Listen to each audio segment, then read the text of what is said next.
everybody, and welcome to From the Mezzanine, the Broadway podcast for the Broadway fans. I am your host, Lindsay Stone, and today is the big 2024 Broadway Breakdown Extravaganza. I'm so excited, I just can't hide it. I have so much in store for this episode. We are going to talk about FTM's biggest moments, and I just wrote them down, and I cannot believe how far we've come this year, how much we've accomplished, everything that's happened on From the Mezzanine, the opportunities, the interviews, the events.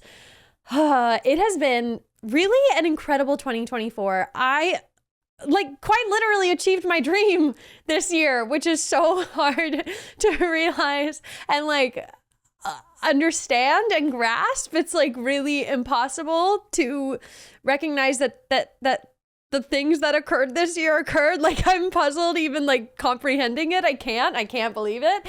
But it has just been an insane year. So we're going to talk about that. I had y'all submit on Instagram your biggest, best, craziest, most shocking moments that happened in Broadway news of 2024. And then I've got some work to do here. I have my shows, my 57 Broadway and off-Broadway shows that I saw this year. I have them all ranked. Officially and finally ranked. If you've seen some of my ranking videos on TikTok, I've changed some things up because I just looked back and I thought, no, that doesn't feel right. Oh, that should be higher. Oh, that should be lower. So I changed some things. And I finally have my rankings, and I feel so good about my top 10. And I just want to say, right off the bat, which I said last week, but I just want to address something at the start of the ep, that these are my opinions, and these are the shows that defined my 2024. That is how I've ranked them, not on if it was the best quality production that I've seen. I specifically based them on and only on how much these shows impacted my 2024. If I saw this show, enjoyed it, but didn't think, oh, I'd like to listen to that soundtrack, or, oh my gosh, I just can't get that one actor out of my mind, then it's ranked lower for those reasons. These aren't my idea of these were the best, but in my life and my experience, they're what I cherished the most of 2024. The songs I was listening to nonstop, the actors I loved, what really stuck with me, the stories, all of that. So that is how I have ranked my Broadway shows for the year. But I think we should start with FTM's biggest moments of 2024. And first and foremost, I want to thank you guys, my Broadway besties, for listening to From the Mezzanine, for telling your friends about From the Mezzanine, for reviewing From the Mezzanine, for keeping this podcast alive, for staying engaged on social media. You really have no idea how just you being here and listening, how much that means to me, because if you were not here, these opportunities and moments of 2024 for From the Mezzanine that I'm about to speak about, they wouldn't have been possible. The only reason I'm given a shred of these opportunities, it's because of y'all and your support and your engagement. So thank you so much for being a Broadway bestie. And I want to give a special shout out to my Broadway besties over on the Patreon. Y'all are the reason that I am able to afford to pursue a lot of these opportunities. Y'all are the reason I see so many shows. Y'all are the reason that I'm able to rent studios for interviews. And y'all are a huge part of the motivation to continue on with the podcast. A podcast, it is not easy. It takes hours and hours and a lot of prep. But it's so amazing, and what I get out of it, it is so creative, and I have the best time. I specifically, honestly, it's not even on this list, but one of my favorite moments where I feel like I realized how many of y'all there are and how awesome you guys are, it was the Broadway Flea, where I met tens of you, and y'all just came up, oh, I love your TikToks, oh, I love From the Mezzanine, oh my God, that. Honestly, I almost started crying at the Broadway Flea because this girl came up to me, and it was probably halfway throughout the day, and She was like my age, and she was so spunky and fun and just like somebody I could be friends with. And she came up like we were already friends. Like she came up to me like we've known each other. And she was just like, oh my gosh, hey Lindsay, like da da da da da. And I was like, oh hey girl, like we'd known each other, but it's just because of the podcast. And I don't think that we'd interacted, but there's a lot of y'all that I do feel like y'all are my Broadway besties. But it just, that event at the Broadway Flea, meeting you guys, coming face to face, I had so many parents. Oh, it's so cute. One mom, she was like, I feel like I know you. You're always on our TV in the living room. You're just always there. And I just was like, that's crazy. I never think about that when I sit in my apartment or I'm doing an interview. It's hard to realize how much reach the podcast has in my socials and everything. So I just want to like seriously take this moment to say thank you, thank you, thank you. And I can't wait for what 2025 brings. But some of the biggest moments for FTM I just want to talk about, for one, was awards season. So I never thought I would be one to work a carpet, ever. I never had my sights set on it. That was an opportunity that I just didn't think about ever. And then I was invited to do the carpet for the Cheetah Rivera Awards. And when I got that offer, I initially said no. Because I was like, oh, I don't think I have the equipment. I don't think I could do it. That's nothing I've ever done. So yeah, I don't think so. And then like a couple days passed by. And if you don't know the Cheetah Rivera Awards, they are a dance award for Broadway dancers. So then like a couple days after I had said no, I thought, wait a second. Maybe I should try to make this work. Because I kept thinking about it and I was like, I feel like I just said no to something that I really should have considered. But I was horrified. I was like, I said, no, I don't want to do it. I'm terrified. I don't want to talk to celebrities and I don't know if I'll be any good. I knew Bernadette Peters was going to be there. I knew so many actors that I love were going to be there. I knew Kenny Ortega was going to be there. I knew Corbett. I was like, I can't talk to those people. No, can't do it. I don't think so. But a lot of people told me, and I think mainly I was like, it just like kept weighing on me. I was like, I can't believe I said no to that. Like, shouldn't I just try? Did I just say no to something that I'm going to regret? And then I started thinking, I was like, all I want to do ever is go to the Tony Awards. Maybe if I go to the Cheetahs, then they'll consider me for the Tonys. So I email them back and I say, hey, actually, if there is still availability, I would like to be there. PR person emails me back, yeah, sure, you're in. You've got the carpet. Da, da, da, da. Holy crap. In that moment, we ran to Best Buy. We bought all the equipment we needed. And I was like, should we rent the equipment? What kind of equipment should we get? We ended up getting like the top of the line equipment. And it was funny because the person at Best Buy, they thought we were like needing it for like a speech or like a one use need or whatever for the microphones. And I was like, he was like, is this something you're going to be doing often? And I was like, because at that point, no, I hadn't done any in-person interviews with a handheld mic. I hadn't had any need for that. And so I didn't really know what to tell him, but I was just like, fine, okay, it's so expensive, but like, let's buy the best of the best equipment because hopefully I'll have more opportunities like this. So all day for the Cheetahs, I quite literally was sick to my stomach. I thought I was going to vomit. I literally didn't know how I was going to make it because I was so anxious, like nervous, like worst nerves I've ever felt.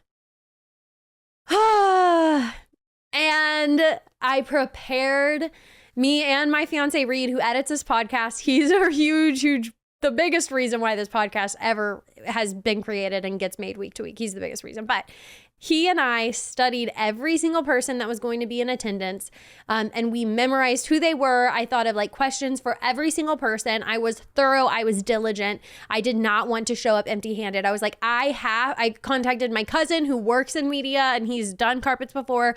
I was like making sure I thought of everything. I had so many games. I had so many questions. I had everything figured out. Whew, because I was so anxious. Anyways, the event occurred and it was incredible.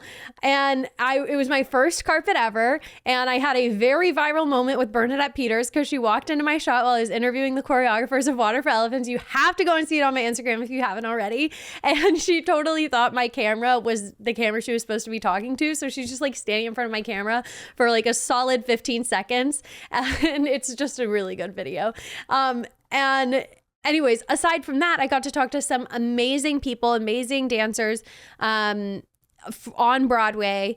And it was an incredible first award show because it wasn't so high stakes like the Tonys, to where like if something went wrong, I would have flipped. Like it was a really good dipping my toe in, but also very legit and professional. And I'm so freaking happy I was as prepared as I was. Otherwise, I would have freaked out. So that was my first one. And then it kind of catapulted into another and into another and into the final award show. So next, it was the Drama Desk Awards. And I really, after I did the cheetahs, I was like, wait, that was actually so fun. I loved that. I can't wait to do it again. So when the Drama Desk came around, I was like, really like, I want to do this. I want to do this. I want to do this. And I got to do it. I was in the like winner's circle room for the Drama Desk Awards. I unfortunately couldn't do the carpet because I had a time constraint, but the awards circle was so cool. I had another really viral moment with Sarah Hyland and Corbin Bleu, interviewing Corbin Bleu. Like that was dream come true territory. He was so nice. Both of them were, but I also met so many people. Sarah Paulson, James Monroe Iglehart. It was an incredible Jessica Lange. It was such an amazing ceremony, and it was hosted by Aaron Tveit, and it just was, that one was really surreal. And then I was like, okay, I did those two.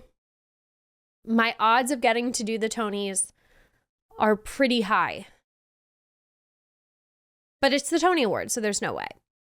And I already heard a lot of other journalists being really like frustrated with the Tonys and their processes and not allowing a lot of people to be in the press room. So anyways, 2, 3 or 4 days maybe before the Tony Awards, under a week away from the Tony Awards, I found out that From the Mezzanine had a spot in the press room. Oh my God, that moment was so insane. I had just seen, I think, like The Outsiders. And I was on my way home with Bryn. And we were in the subway. And I look at my phone. And I have an email from the Tonys that say, hey, we're really sorry. And I'm like, oh, they're sorry. And it said that you can't do the carpet, but we have a spot for you in the press room so you can interview the winners. I just remember, like, there was one of those moments where you're looking at your phone for so long, but you can't read or process anything that it says. I was so just like aghast, like, and Bryn was with me. Bryn was like spending the night with me that night, I think. And she was so happy for me. And I like called my sisters, like ran upstairs, told Reed, and like everybody was just freaking out. And it was awesome. And I was so hyper fixated on what I was going to wear. And like the preparation, I didn't even feel like I had to do that much preparation because this podcast all year is preparation for the Tony Awards. I knew everybody. Oh, it was awesome. And then Tony Day, just like one of the greatest days of my life ever. I didn't sleep for when I figured out, I guess maybe it was 5 days before that I figured out I was going to do Tony's.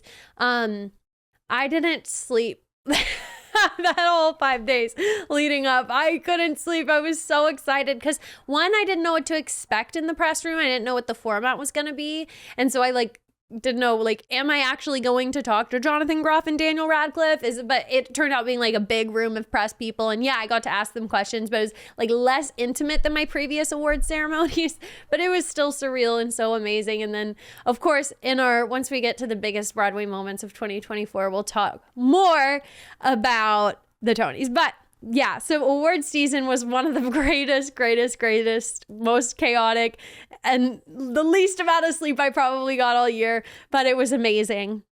We had so many amazing interviews this year. This year is actually when I started doing interviews, and I interviewed Dan Barry, Dariana Mullen, Brent Comer, Melody Rose, Dee Rossioli, Jonathan Sayer. He was my first with Mischief. And oh my God, I was so nervous. I was like, I'm going to talk to a Broadway actor. Oh my God, I'm going to talk to a Broadway actor. You're gonna be kidding. and then you like look back at the year and you're like, oh my gosh, I've talked to hundreds of Broadway actors if you count the award ceremonies and everything. But also G. Hanelius, Liam Pierce, Annalise Scarpacci, Talia Suskauer, and JJ Neiman. Oh my gosh, so many amazing interviews, so many awesome people that I had the pleasure of meeting and had the pleasure of having on From the Mezzanine. And I love that we do these interviews sporadically here and there, but I love that we're still what we set out to originally be, which is From the Mezzanine, news from your Broadway girly who's a fangirl just like you. Wrapping up all the big moments that From the Mezzanine had of 2024, I have to thank all of my friends that have come on the podcast. Broadway bestie Bryn, who is practically my co-host at times. She's such an amazing friend, and I love having her on the pod. We are two birds of a feather, and she and I just love the episodes with us too. They're like exclusively the interviews that I will listen to when they come out, or the episodes that I'll listen to whenever they come out, because it's just fun to like, it just makes me laugh, our banter. Josh Rosen, I met him this year, and I love having him on the pod because he is so wise with theater. I'll ask him a question and I'll like, what was your favorite show that you saw when you were a kid? And he will pull something out of left field that I've never listened to, never heard of. And I'm like, oh my God, you are so deep. Like he has his own podcast, which is amazing, On a Floating Rock, but I think he should have his own like fully theater podcast because he is so smart. He knows actors who are in like these random shows. So I love having him on because he just gives this depth to the podcast because he grew up going to Broadway all the time. He's just so smart and he teaches me a lot of things that I didn't know. I want to thank my sisters who came on during the Thanksgiving episodes, and of course Alex, my dear friend who used to come on all the time, and love her. She's doing great, but she is very busy being a teacher in Virginia. So shout out to her, love her. And yeah, I also just want to give a special shout out. I know I already mentioned him, but to my fiance and editor, Reed. You're the best. Thank you so much for everything that you do for From the Mezzanine, because I sit down here and I record for 1 hour a day and I come up with the news stories and everything, but then it's all sent over to him and he edits it and he's the best. So this has been the best year of 2024. So many cool events. Broadway for Kamala seeing Anne Hathaway and Whoopi Goldberg. I loved attending Amplify Maestra's Music 2024. That was an incredible event. Going to an early Wicked screening, that was unreal. There was just so much that happened in 2024 that I will never, ever forget. And I thank you all, and let's get into Broadway's biggest moments of 2024. Eek! These were all submitted by my Broadway besties over on Instagram at From the Mezzanine _podcast. I would recommend you follow because then you get to do cool things like this and submit your stuff to the podcast. So these are what y'all deemed as the best, craziest, most shocking Broadway moments of 2024. The first one is just like the best moment. And to me, it is the defining moment of Broadway 2024. And this was submitted by Bella ARC321, but it was also submitted by a lot of you guys. And she said, The Outsiders winning Best Musical. So that moment, I'm going to tell y'all where I was. So I was back in the press room, and this was my obviously most anticipated category for the Tony Awards. And after I saw Jay-Z perform, I was like, Hell's Kitchen is winning. They've pulled out all the stops. They obviously want it to be this big musical that's going to win. And they want Alicia Keys to go up on stage and accept it, and maybe Jay-Z. Like, they want it to be a big moment, which is smart strategically, right? So I was convinced, and then Stuffs was winning a lot of stuff. And I was like, oh, Stuffs might take it, which would be cute. I would be okay with that. Because Stuffs deserves a lot. Stuffs is an amazing musical. But if the Outsiders didn't win, I would have lost it. I would have lost it. I would have been so disappointed because it just wouldn't have been right because it needed to win. And it did. And Brenda and I, we were like holding hands and we were like, I can feel my heart palpitations now of that moment. We were so stressed. And I think, oh yes, Sarah Paulson was accepting her award, like in the winner's circle. Everybody was asking her questions. Girly, love you, Sarah Paulson. Love you. I was not paying attention to her. I was looking at the screen and I had my little earpiece in so that I could listen to the monitor. And when Outsiders won, oh, I was so happy. And I just wanted to tell everybody, like, I told you so. I knew they were going to win. I knew it. This is why I've been obsessed with it. This is why I've said you have to come and see it, because it is the best musical of 2024. And that moment, it just felt perfect. It felt like the biggest win of the night for sure. Oh, man. And it just didn't seem like that's what was going to happen, because it was really... like there wasn't a show that won everything. It was really a split Tony season. And so at that point I was like, it could go to anybody. But when it went to the Outsiders, that was without a doubt the best moment. Somebody else submitted literally just Sky Lakota Lynch was their biggest moment. Somebody also said, actually a lot of y'all said this, Sky dressed as Cherry for the last day of the Red Bucket donations for the Outsiders. Ava_008 said that. Girl, yeah, that was iconic. That was so funny. He's hilarious. I would love to be his best friend. Broadway.media, love this. They said Gatsby versus The Great Gatsby. That was a huge moment. I loved pinning these two Gatsby shows up together. I never saw Gatsby. That was over at the Boston Conservatory. But you all know I'm obsessed with The Great Gatsby, as you are soon to see in my Broadway rankings.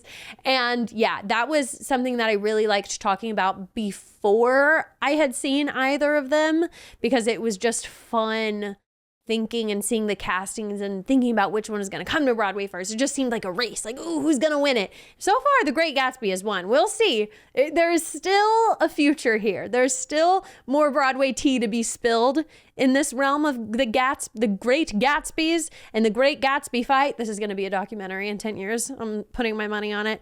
But yeah, that was definitely a fun moment. Now, this was a huge moment that was submitted on Instagram. And I don't know if I want to group them in, but a big submittal that I had for the biggest moments was so many different scenarios surrounding Sunset Boulevard. A lot of people say here. So like it's Julia Holstead, Nicole Scherzinger coming out to the stage door at first preview, barefoot and still full Norma. That was huge. That was a huge PR moment for Sunset Boulevard. Real Sylviana Bruce says the iconic Sunset Boulevard video, Clear Path Man, Dan Barry in the background. That was definitely one of my most memorable moments of 2024. Me recreating the iconic Sunset Boulevard. That was so fun. But yeah, that is definitely a defining moment, and it is going to be huge at the Tonys. I can't wait to see what their Tony Award performance is going to be, because they're going to do something so cool, probably like circling around Radio City. Oh, it's going to be awesome. I have chills just thinking about it. But that was a huge like shock that they were even accomplishing that in New York City on Broadway, of going out of the theater to film the Act 2 opening. Shocking. And then the videos are just hilarious of them being like, clear path. And then everybody around them just looking so pissed when they get shoved out of the way. It's kind of a crazy concept, but it's funny. Quite a few people, including sing_with_Jake, brought up this next moment that is still within the Sunset Boulevard realm. And it is, quote, where can I get this hat? Yeah, that was a shocking moment for sure. So what he's referring to is Nicole Scherzinger commented on a post of somebody wearing a MAGA hat, but it said, Make Jesus Great Again. And she commented, where can I get this hat? And it sent people reeling. People booed her in the bows at Sunset Boulevard. And it was right during election time. So tensions were incredibly high, understandably so. And everybody was just shocked because, like, why did you need to comment that? are you saying what you meant?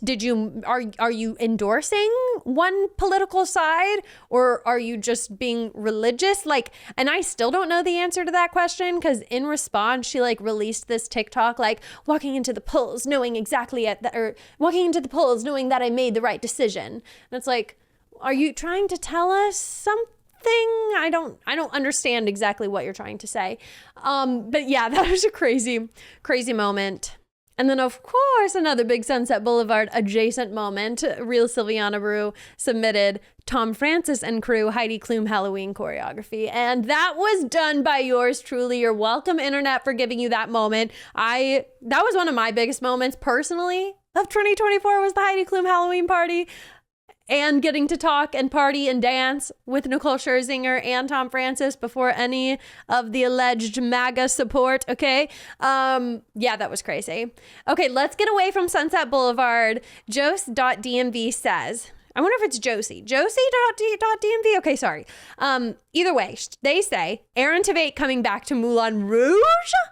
Yeah, that was awesome. You will see in my rankings, it had to rank high because it like re-solidified my love for the Moulin Rouge, because I saw Moulin Rouge 100 times before I moved here. Then I moved here and I never saw it.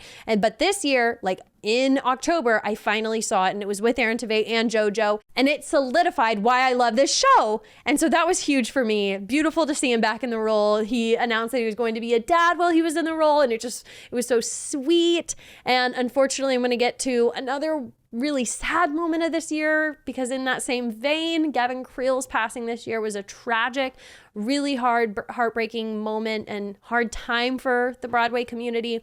I say that because I saw Aaron Tveit shortly after we found out the news of Gavin Creel's passing, and I was really feeling for him because they were really good friends, and any show I saw in that time, I just felt so heartbroken for the actors on stage that they were still putting on a show. Meanwhile, they were grieving their lost friend. Like, really freaking sad. That was a hard moment for the Broadway community. He just was such a pillar and a positive light on Broadway. And for it to be such a shock that he was gone so young was a really, really hard moment. I think it might have been the only news story I did this year on an actor's passing. So that's really sad. I have so many submittals about Audra and Gypsy. That was a ginormous moment. I mean, honestly, I feel like for the Broadway community as a whole, that was probably one of the biggest moments, because everybody's excitement was through the roof. And there was so much speculation leading up. We knew something was coming to the Majestic. What was it going to be? Oh my gosh, there's lights flashing. What does that mean? We're trying to decipher it. Oh, it's Gypsy. We're getting another Gypsy. Oh, it's Audra. And then we all find out it's Joy Woods and Jordan Tyson, who are bopping over from The Notebook into Gypsy, and they're going to be sisters. That was genius casting. And not to mention, it's primarily a Black cast being in Gypsy, which we haven't seen previously. It was just and then as the cherry on top, it's an amazing production. So Gypsy has been a huge moment of 2024, and it continues to be so, I'm sure, into 2025. My Broadway bestie Madeline McKean brings up a very big moment from early 2024, and that is Aaron Tveit as Sweeney Todd. Now, that was so highly criticized before he ever actually joined the cast. We all knew that they were going to recast the leads, and so many people were being put up for it. And we find out it's Aaron Tveit, and a lot of us couldn't believe it. One, because we were like, wait, our Prince Charming angel baby is going to be a demon barber? What? No, that's crazy. But also like hot, and I'm into it. But which that's how I felt. But also, like, he is a tenor, not a baritone. There was just so much criticism. And then he absolutely slayed and was amazing, as was Sutton Foster. And so, yeah, that was like a huge moment. And they just totally excelled. And then I was really sad when it closed. That was another big, like, disappointment that they closed that show when they did. I thought it should have run longer. Okay, we're getting to the end. I'm trying to see. Some people have some good points, like Broadway _00001 says Jonathan Groff finally wins a Tony Award. Like, how did that not happen sooner? And this person also says exciting new Broadway stars, John Cardoza, Liam Pierce, Joy Woods, Casey Likes. Now, Casey Likes, I feel like he's been around for a while. And I saw John Cardoza back in 2022, I think. But yeah, Joy Woods, really, this was the year of Joy Woods. My days.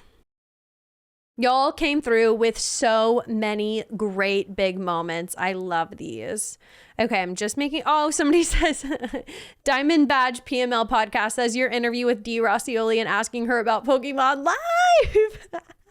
Oh my God, that's good. Caitlin Lubinsky says, when everyone heard Joy Woods sing My Days from The Notebook for the first time. Yeah, and that's why The Notebook ranked a lot higher in my rankings, which we're going to get to, but it's because that song has been on repeat. Okay, it is finally the time that everybody has been waiting for. It is time for my Broadway rankings of 2024. Okay, we're going to, some of these I'll speak on and others I probably won't so much because there's not just much to say, but my least favorite show of the entire year was McNeil, starring Robert Downey Jr. I could not stand this show. I cannot lie. My eyes were shut for probably 25% of the show. I could not keep them open. The scenes were so long and I had no idea what was going on, and I did not feel engaged or interested in the least bit. McNeil, without a doubt, was my least favorite show. Next, we have Heart of Rock and Roll. Now, I was super excited because I love Mackenzie Kurtz, and while I can look back on this show and smile, I got absolutely nothing out of it, and it was the first time I ever saw a show and felt like I could leave at intermission. Okay, next we have Tammy Faye. I didn't think this was nearly as bad as a lot of people, but that doesn't mean that it was better than any of the shows in this stack. It was so untimely. I won't be listening to the songs, but I didn't hate it. Okay, next we have Jason Robert Brown's musical, The Connector. Now, this was at MCC Theater. We had amazing seats. We did the student lottery for this, and it starred Ben Levi Ross and Hannah Cruz. It was an interesting musical. I was entertained. I didn't care for the songs, and I didn't care for the plot. Next, we have Harmony. Now, we saw this right before it closed. We, I think, got rushed for $45. It just didn't have any big defining moments for me, and I really don't remember a lot of it, if I'm being honest. Next, we have A Wonderful World. I need to see this show again, basically, is my moral to this show. I saw the understudy. They were amazing, but I'd love to see James Renaud Iglehart because you'll know I love him. I really liked this show. I really, really did. I would recommend that you go and see it. But we're getting into the territory of like, I liked it, but it's ranked low. Our Town. I had way higher expectations. They say this is America's great play, and I wasn't very engaged other than that the cast was super Hollywood A-list star-studded, and that had my attention. However, I didn't really understand what the point of the show was, but it was interesting.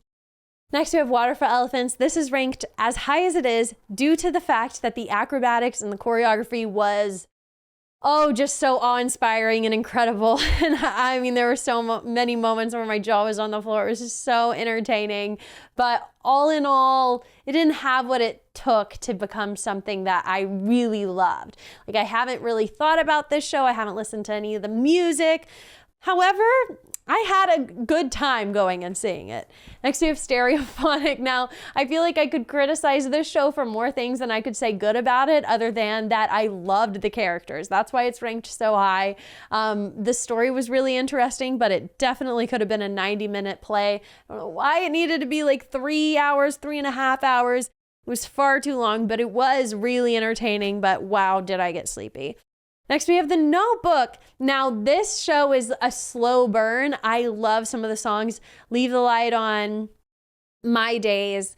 and I absolutely love this cast, and I cannot see what they all do next, although they're all like still working. But this was a great play of 2024, and it really captivated a lot of people in 2024.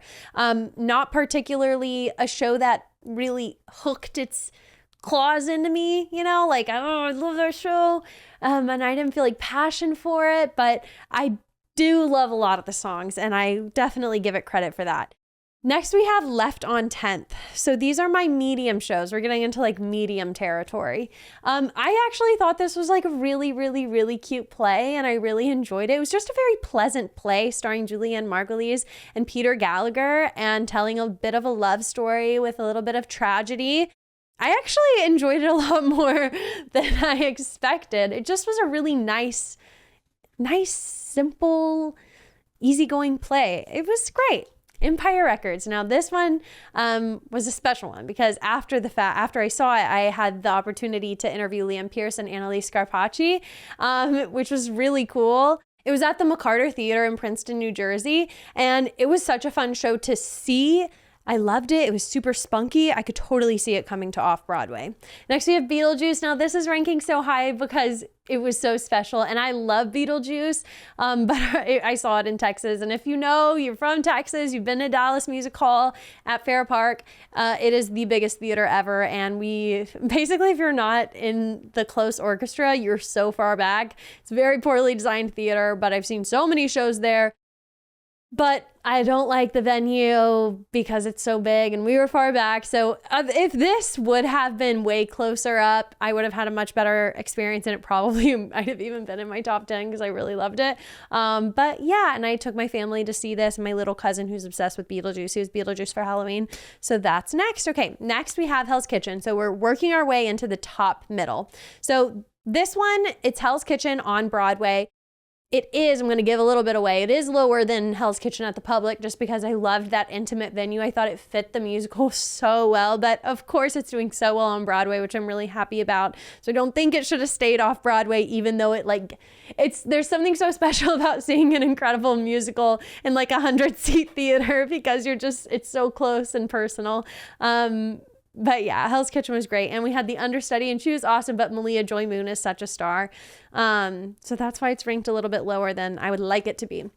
Next, we have Sunset Boulevard. I fully had every intention, I fully thought that this was going to be like one of my top 10 of the year. Unfortunately, it did not have me engaged whatsoever.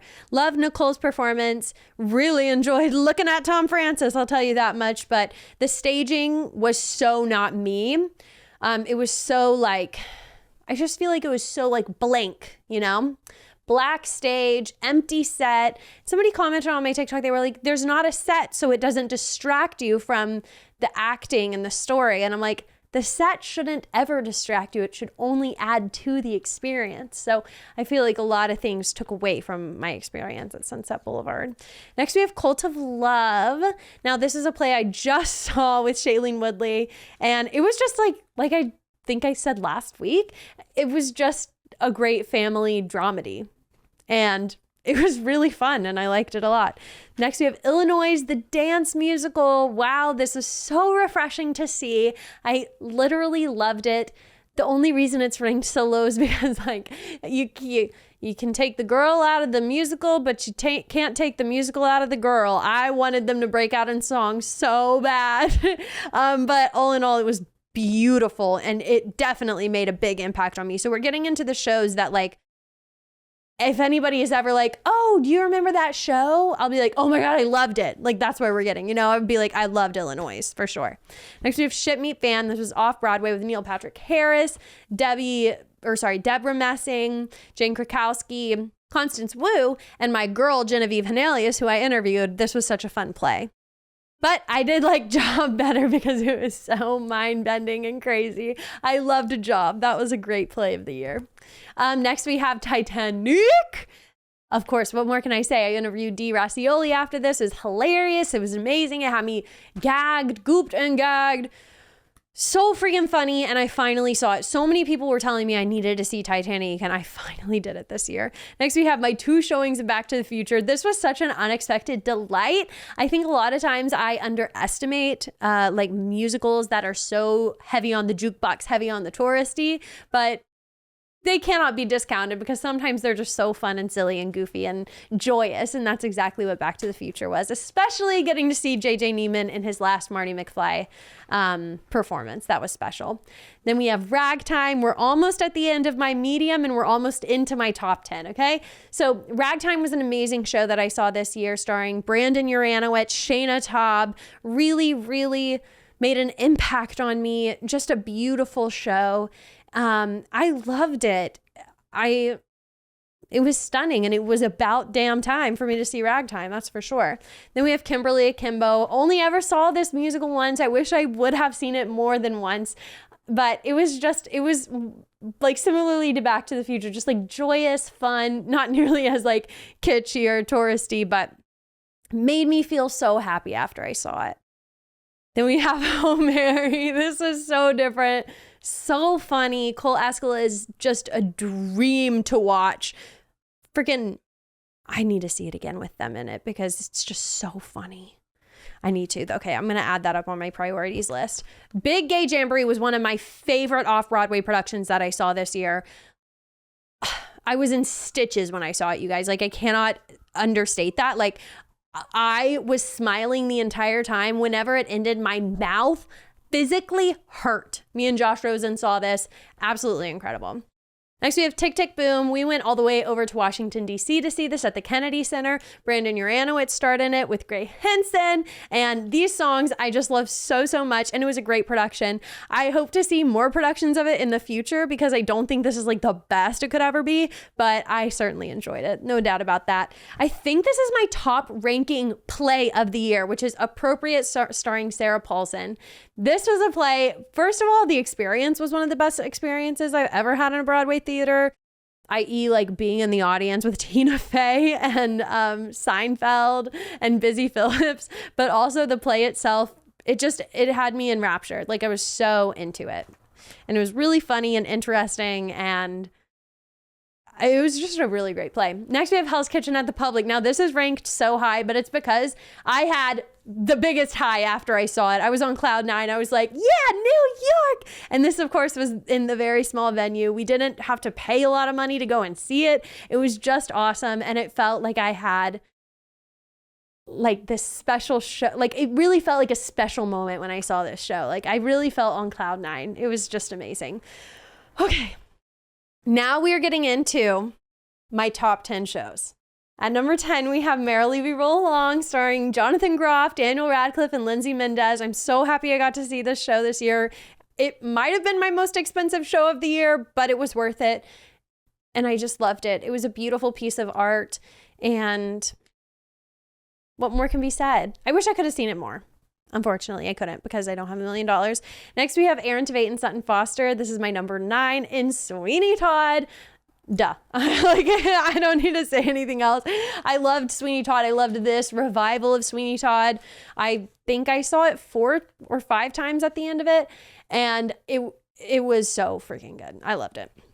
Next, we have Suffs. Now, Suffs, it just holds such a special place in my heart because I truly think that Shayna Taub, what she's going to amount to, I don't think any of us can realize at this point. I think she is going to be one of the greatest theater creators of our generation. She's so insightful. She's so smart. She's so sweet. I've had the pleasure of meeting her and talking with her. But even more so, this show that she's created, the mission that it set out to accomplish was so much greater than just like a Broadway musical. It shined a light on women's history, the women's suffragist movement, and like I can't, I'm like giggling because I'm like could cry anytime I talk about Shayna Taub. I like get so emotional because I'm just so freaking proud of what she's accomplished, and she's just one of the most genuine human beings ever. I love her, and I'm so happy she's had the success that she's had, and her songs, like specifically like Alice Paul's solo songs and stuff, are some of the best songs of musical theater ever. I love Suffs. Okay, what are we at now?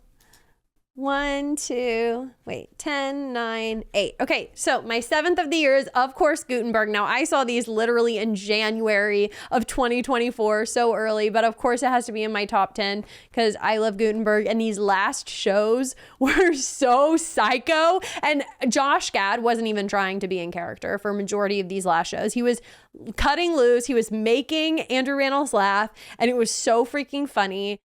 Ever since this show closed, I have not belly laughed like I did whenever I was in the audience of Gutenberg. Those were the best moments. Honestly, best show of 2024. Can you imagine if I came on here and I was like, Gutenberg's my number 1? Oh, that would be crazy. It's not though. At least it's my number 7. My number 6 is like a newcomer, you guys. It's Gypsy. It's just the best show. I've already stated why. Number 6, Gypsy. Number 5 is a show that I just can't face the fact that it is closing, and it is Teeth. This is a show that I'm going to be listening to the music to for forever, especially after they close. It will be on repeat, and it's a show that I quite literally will never be able to forget. It is so plastered into my memory. I will not ever, ever, ever forget the things I have seen in Teeth. Okay. My 4th show of the year was Moulin Rouge with Aaron Tveit and JoJo. Like I have said, it solidified my love for this show, made me feel the nostalgic feelings that I had back in 2021 whenever I first fell in love with this show. And it's just the best. Moulin Rouge, few things compare, but I'll tell you what does compare. The Great Gatsby, starring Jeremy Jordan and Eva Noblezada. This is my number 3 for the year, which feels so crazy because the Paper Mill version in my 2023 rankings, it ranked pretty low. Like, it was not even in my top 10, I don't think. But let me tell you, they really amped it up for Broadway and just made it so incredible. And a lot of these songs just defined my 2024, like Green Light, Past Is Catching Up to Me. Those were some of my most listened to songs of the year. I love this musical, and I don't want to think about the fact that Jeremy's leaving.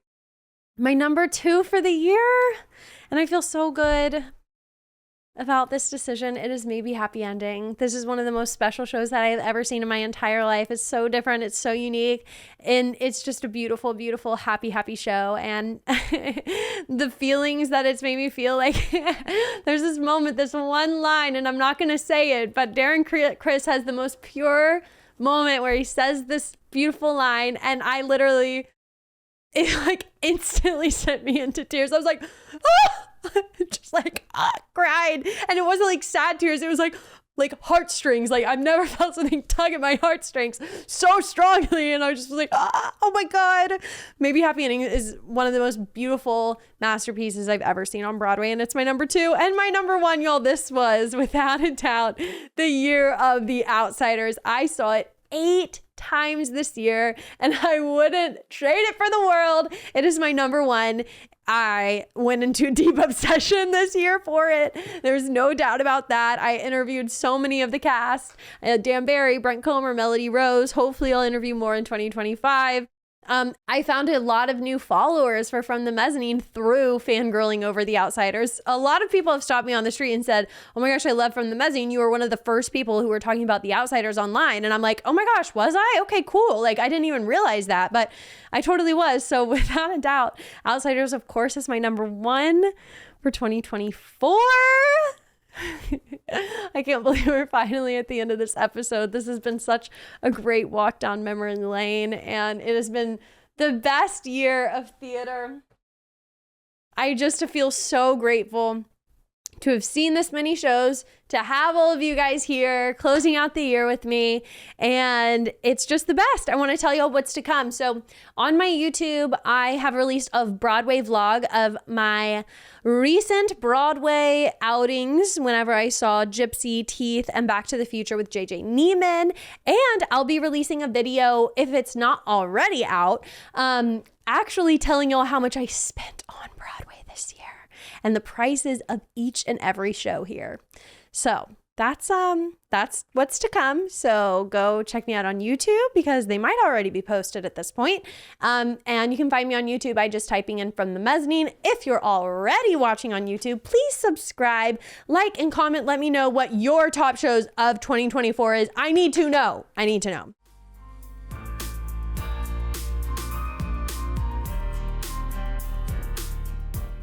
Thank you guys so much for being here. Please write a review wherever you're listening. Share this episode with a Broadway bestie and let them know, of course, what your rankings were as well. Go and follow me on TikTok and Instagram at @FromTheMezzanine_podcast. And for my Broadway besties out there who join me over on the Patreon, you can become a Broadway bestie for $5.99 a month. Go over to www.patreon.com/FromTheMezzanine and you will gain access to content like the Meet Me at the Stage Door, which is our podcast after chat that I do every week, as well as early access to the Broadway vlogs and some other fun things that occur over there.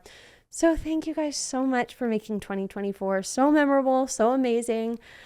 I can't even believe what's in store for 2025. I think on the Meet Me at the Stage Door, I'll talk about what I'm most excited for 2025. That sounds fun. So yeah, thank you all for being here and I'll see you next Tuesday. Bye.